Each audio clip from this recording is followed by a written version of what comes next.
that's one thing we found in legislation or in policy. The more words that are in it, the more typically ambiguous or strategically ambiguous it is, and that's obviously by design. And the more words it gives them to dance around and redefine in order to make it what they want.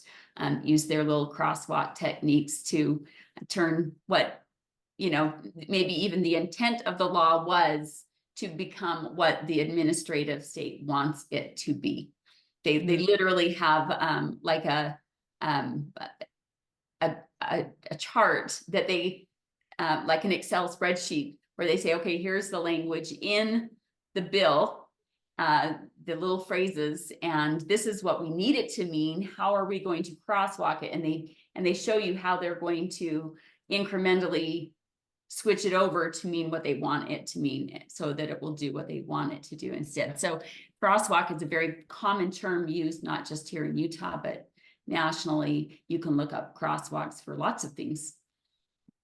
Now, on a legislation level, we've had other things happen in Utah. There's been states like Florida that have, you know, banned critical race theory. Didn't they ban critical race theory or DEI? There's been lots of things. Yeah. Supposedly. So let's talk about some of these areas where it looks like maybe a good thing, but maybe it's actually doesn't have as many teeth as people were really thinking. Let's talk about some of the pitfalls of legislation and how could this be improved? Well, one of the things I noticed is while I was running for office, my opponent and some other people who were running for office too were trying for the school board. We're trying to say that DEI is gone. We passed a law. There's no more DEI. It's gone. We passed a law. There's no more porn in the schools because we passed a law.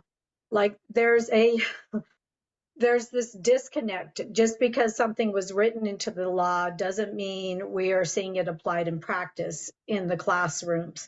A lot depends on how the laws get interpreted and whether the laws are written with strategic ambiguity, meaning some wiggle room in the language, so that those who are also tasked with enforcing the law, meaning the schools, can read into it what they want to read into it and essentially affect the opposite of what the law was intended to achieve.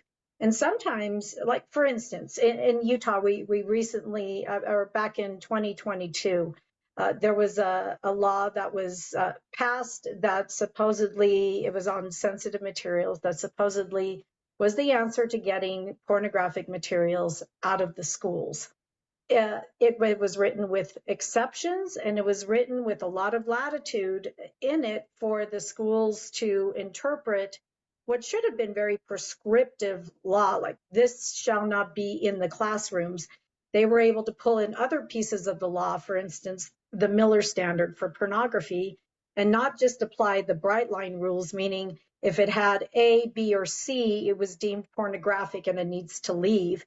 But rather they would apply those three conditions and then apply the Miller test on top of it, when the first three conditions should have been exclusionary to begin with.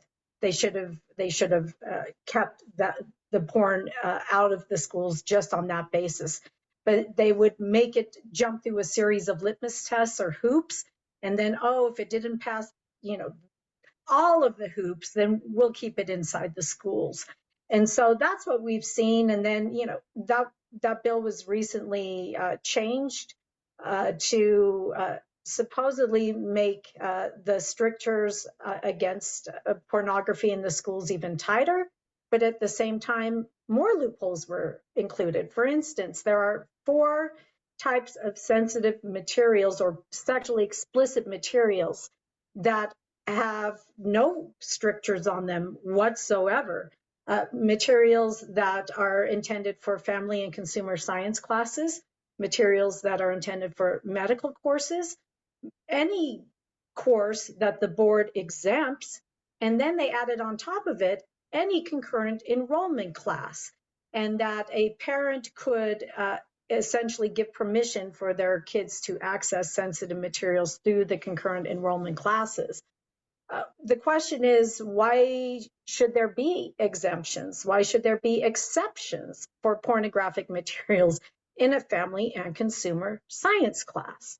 My question is, how many medical students, how many K through 12 students are getting a medical degree?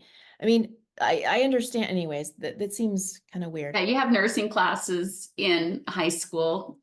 Kids are doing classes so that they can start and get certifications and start working as soon as they graduate, or while they're still working as nurse assistants or whatnot. But you have to ask yourself, why is sexually explicit material needed even for a course like that, where Anatomy is one thing. Anatomy and medical terminology and the medical side of things, not things that are sexually explicit or graphic or meant to be erotic. That has no place in a class like that. There's no excuse for it. If it's illegal, it's illegal, especially for a minor. Regardless of whether they're in a concurrent enrollment class or a college level class, they're still minors. Why are we making exceptions? So the people who crafted this bill, and I think I know who some of them were, and they're people with good intentions. And I was on the ground as a parent. I was going to my school board meetings here in Washington County, Utah, and we were pushing hard against our school board to get the books, just get the books out. So, and we had some help from some other people in the state. I think Natalie, I think we had might have had some help from you and a few other people, but so we had that going, but who was it that then goes, like, who is it? What groups of people are then going in and adding these loopholes and these crosswalks, as you call them?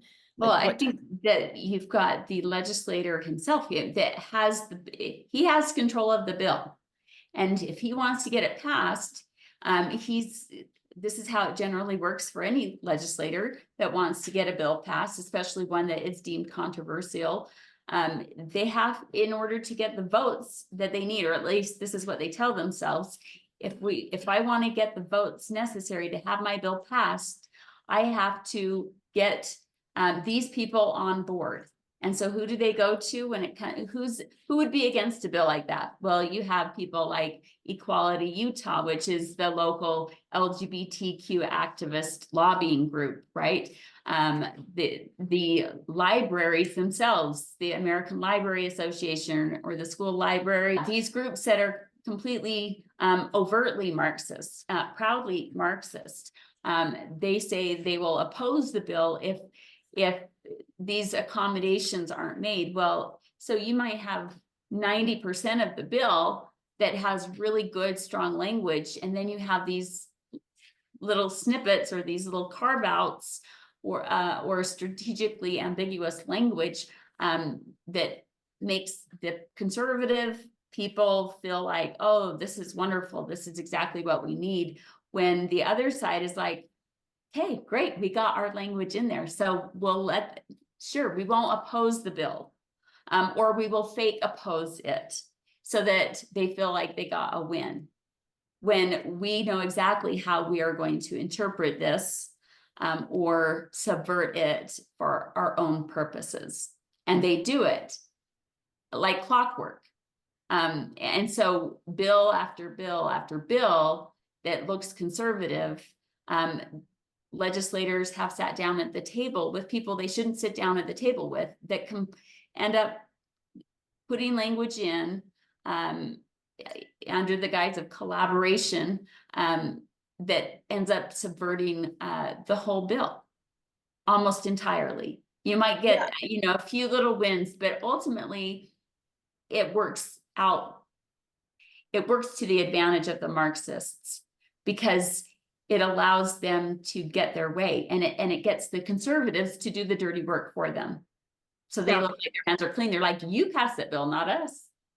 Right. It's just the Hegelian dialectic in practice, right? You have the thesis and the antithesis, and then the synthesis, and the synthesis always moves you further and further to the left. The synthesis is the solution for the created conflict. And so, what's the conflict? We've got these sexually explicit materials in the schools.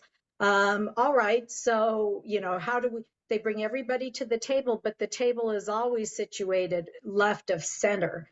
So the solutions, every time we come to a collaborative solution, it moves us further and further leftward.